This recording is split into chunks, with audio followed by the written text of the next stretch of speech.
Channel అండి. భారతీయ చేతి వంట స్వాగతం. పండుమిరపకాయల చట్నీ ఎలా పట్టుకున్నామని చూపిస్తాను. పండుమిర్చిని వెంటనే కడిగి 2 సార్లు కడిగి క్లాత్ తులిసి ఆరిపెట్టుకున్నాను. నేను ఆరిపెట్టుకున్నాను, ఆరిపోయినాయి. ఇదిగోండి ఇలా క్లాత్ మట్టి ఆరిపోయినాయి కదా, తులిసి ఇలా ఇదిగోండి ఇలా పెట్టి వీటిని ఎట్లా కట్ చేస్తున్నాను. ముక్కలు కట్ చేసుకుని మిక్సీ చేసుకున్నాను.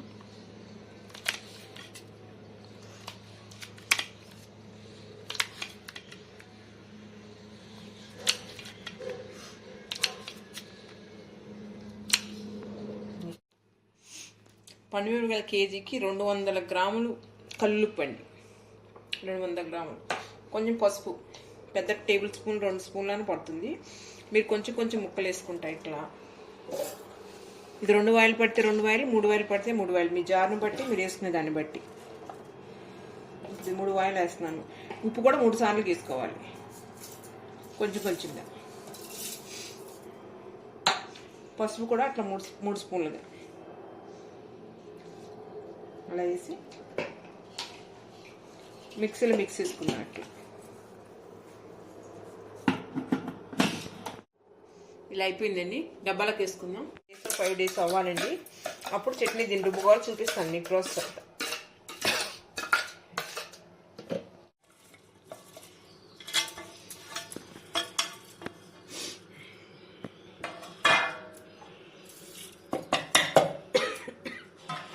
కాయలో నీరు కూడా బాగుందండి. అదిగోండి ఊట చూడాలంటే ఎలా వచ్చింది అది.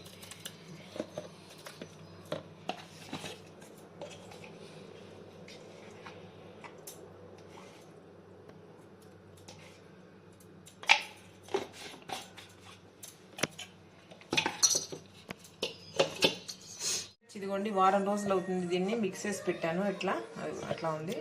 ఇదిగోండి చింతపండు 1/4 కేజీ ఉడకబెట్టాను. కేజీకి 1/4 కేజీ చింతపండు. దీన్ని మిక్స్ చేసుకొని చూపిస్తాను. అదిగోండి చింతపండు ఇలా మిక్స్ చేస్తానండి. చింతపండు సగం తీసేసి పండుమిరపకాయ వేసి మిక్స్ చేస్తాను.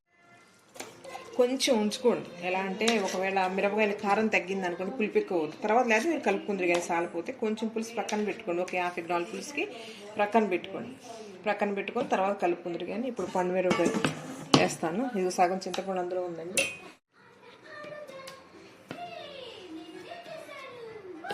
మెంతిపిండి స్పూనున్నర వేస్తున్నాను. మొత్తం 3 స్పూన్లు వేసుకోండి కేజీకి. 1 టేబుల్ స్పూన్ ఆవుపిండి. వెల్లుల్లిపాయలు 3 వేసాను, మిక్స్ చేసి వేసాను. 3 పాయలు ఒలిసేస్తాను కేజీకి. మిక్స్ చేసుకుందాం. మళ్ళీ ఉందండి 200 గ్రాములు పట్టింది. అనుకోండి ఇలా మిగిలిపోయింది చింతపండు గ్రేవీ. అందుకే మీరు కూడా మిక్స్ చేసుకుని ప్రక్కన ఉంచుకోండి. మిరపకాయలు ఘాటైనవి అనుకోండి సన్నవి పడుతుంది, లేదంటే ప్రక్కన ఉంచుకోవచ్చు. ఏదో పులిహార ఏదో చేసుకోవచ్చు. ప్రక్కన పెట్టుకోండి. పేస్ట్ కూడా మెత్తగా అయిపోయింది అనుకోండి, చింతపండు అదంతా కలిపి రుబ్బేసుకోండి. నేను ఒక వాయి మిక్స్ చేసాను, ఒక వాయి ఇలా కలిపేసాను. ఇలా మెత్తగా పండుమిరపకాయ మిక్స్ చేసుకున్నారనుకోండి, చింతపండు, వెల్లుల్లి, మెంతిపిండి, ఆవుపిండి కలిపేసుకోండి చాలు. చింతపండు మిక్స్ చేసుకోండి. ఇంకా మెత్తగా క్రీమ్ అయిపోద్ది. లేదు కచ్చపచ్చగా ఉంటే మిక్స్ చేసుకోండి. ఇంతేంటి పండుమిరపకాయ పచ్చడి. ఇది తాలింపు మీరు ఎప్పుడు కావాలంటే అప్పుడు వేసుకోవచ్చు. ఒకేసారి వేసుకుంటే ఆయిల్ వాసన వస్తుంది. నచ్చినట్టయితే లైక్ చేయండి, షేర్ చేయండి, సబ్స్క్రైబ్ చేయండి.